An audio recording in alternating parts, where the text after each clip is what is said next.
ambiance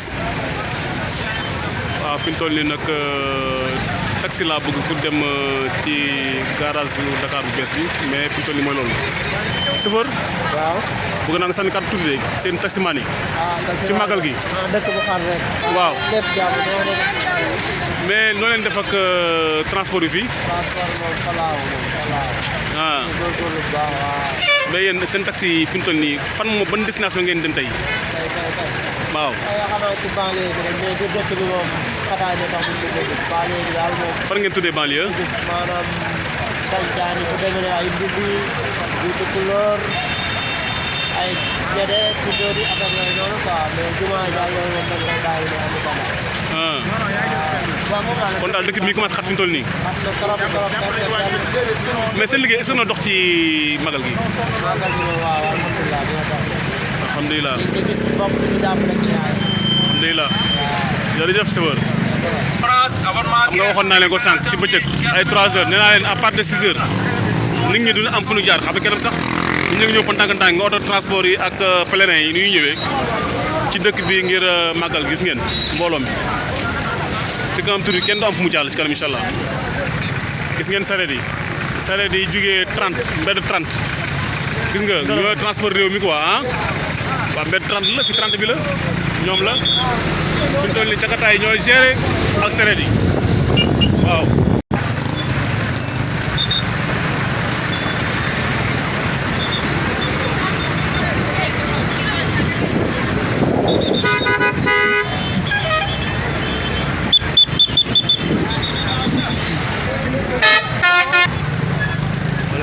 sareet yi gérer transport bi toll nii xool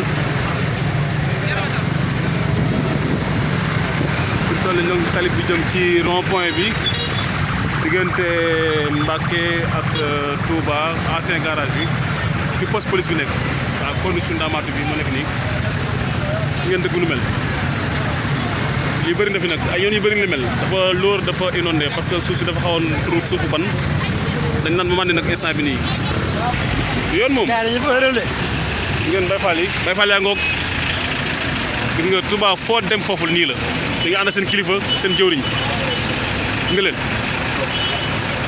te Touba nii dafa xat ba nga xam ni xam naa suba moom ku yor sa oto moom yow ngaare ko incha allah Dakar maa ngi noobale instant yi nii ak ba saret yi ok ay daru nag la yor sooy dëkk bi lu nekk nga fay gis xool leen fi nu mel rek xool leen ma lii rek dëkk baa ngi nii de waaye mënu xam bii de ñu jaar fa am ko du gis de dugal waaw xoolee ma lii rek xam nga màggal gi moom lii ndox mi yàq na ci lu bëri waaye nag xéwal la ndax li taw dem bi la dem ci guddi ay 5 heures du matin taw na fi taw bu fort laa muy taw nag ànd nag ngelaw gu fort laata muy taw xam naa ndox moom nag moo nekk nii waaw man ko raay rek waaw fu toll nii waaw ah mais na nga saret bi ba muy dox daal liggéey bi mais foo jigéen nii Dakar ko jigéen nii est-ce que ñoo ko déggandoo de gis nga Dakar la jugee Ndakaaru ñoo fii di transporter xam na mbax xam na tàmb de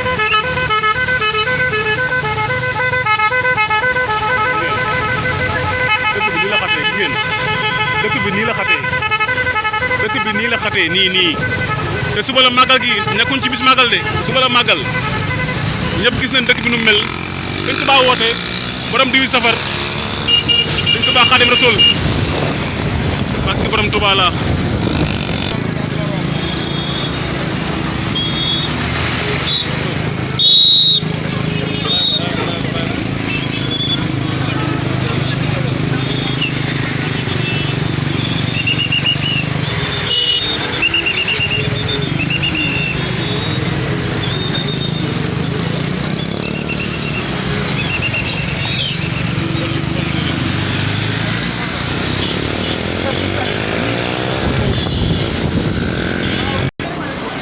fii ñoo ngi ci garage bu njëkk bi